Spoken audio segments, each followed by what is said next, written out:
morning. Welcome to the 11:11 gathering. This is Frank in Williamsburg, and we're still on our journey through the book Faith Without Religion, The Kingdom Quest, and today we're at entry number 133, and this is titled No One Knows the Hour. Now, this is one of the longer teachings in the book, so we're going to split it into two parts. So today is going to be part one, and then we will conclude with it tomorrow. So let's get going.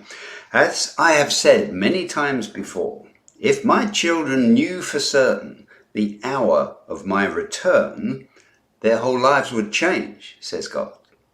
Just like when you were small. You know, your mum and dad will be coming back at about 9 o'clock in the evening. Therefore, whatever undesirable thing you were doing while they were out was no doubt wrapped up and all of the evidence removed by about 8:30 p.m. So that by the time they arrived, everything looked normal and as though you had been behaving exactly the way they had asked you to before they went out. Can you remember such a situation? How about the time when as a young child you were in the middle of doing something that you should not be doing and you heard the slamming of car doors, the feet on the pathway outside the house. They'd come back unexpectedly. They were about to come in the house and you were not ready. Now, you scurry around anxiously trying to hide the evidence of your misdemeanor, desperately trying to make it appear that you have been behaving as expected. Remember the panic?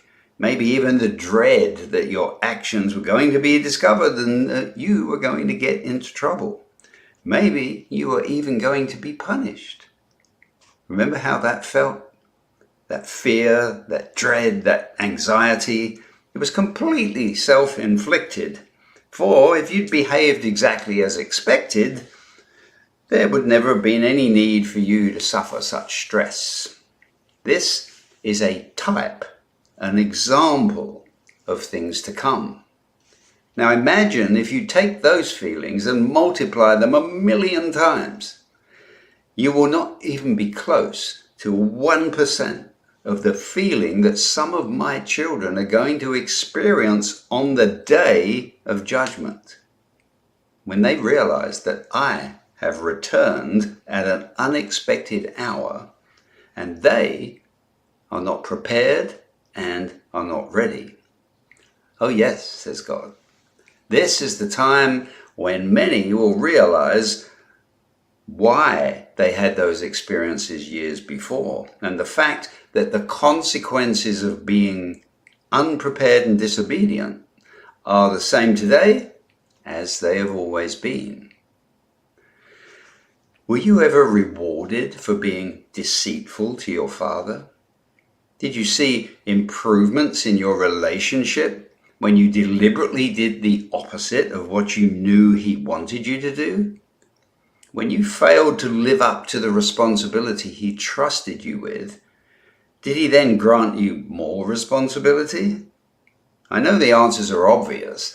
However, they are not so obvious that people realize the spiritual significance and apply it to their lives. If it was so, my return could be even sooner. No, people still see their spiritual life and their physical lives as two separate things, two different worlds. This is just comprehensive ignorance. People need a different perspective. How comfortable would the teenager using drugs or the husband watching the adult movie be if they thought they were actually going to get caught? Think about those feelings. Think about what excuse they would be making up to justify their actions. This grieves me so much, says God, because I see all of these things all of the time, and I feel the pain of the lies and the excuses. These are sins upon sins and are more painful. Wow. Well, I think that's a good place to leave it for today. That's getting a little bit heavy. But not everything in this book is all light and happiness. The goal is to lead you to the light and happiness that you'll find in God's living word, and the truth of the joy and the wonders of you having your relationship with him.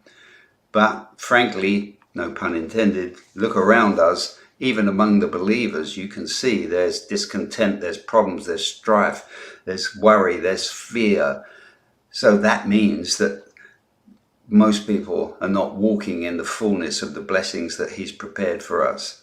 And I've never met any person that has been capable of doing it all the time without fail.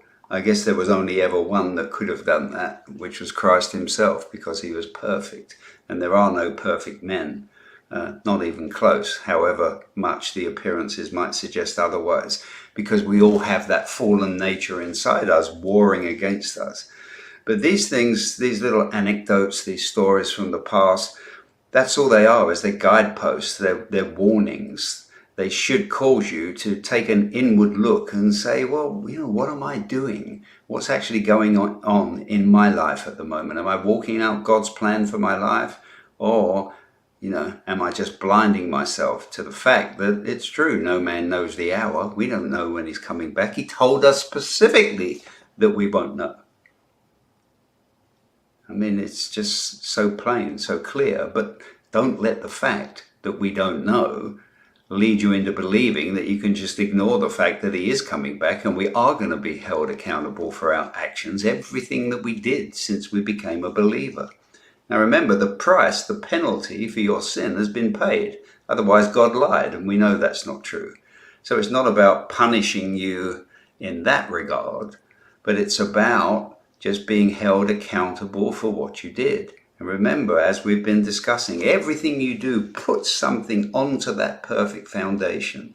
But what are you building your picture with? Is it gold, silver, and precious stones today? Or is it wood, hay, and stubble because you did things out of your own selfish interest or without regard to the will of the Lord? So important. All right, well, we're going to see how that concludes tomorrow. We'll see you back here again at the same time.